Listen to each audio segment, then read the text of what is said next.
এই মেলার কথা মনে পড়লো, আলুর দমের মেলা হুগলির জাঙ্গিপুরে। আলুর দম অর্থাৎ নতুন আলু, সেই আলু দিয়ে আলুর দম। মেলায় সবাই আলুর দম নিয়ে আসেন। রাজবলহাট 1 গ্রাম পঞ্চায়েতের জান্দা আলুর দমের মেলায় লক্ষ লক্ষ মানুষের সমাগম। এলাকা সূত্রে জানা গিয়েছে, আনুমানিক 200 বছর আগেকার এই মেলা একদিকে গঙ্গা মেলা, অপরদিকে পীরের মেলা নামেও পরিচিত।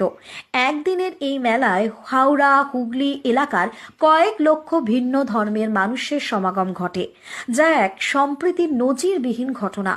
পাশাপাশি এই মেলার সবথেকে আকর্ষণীয় খাবার হলো আলুর দম।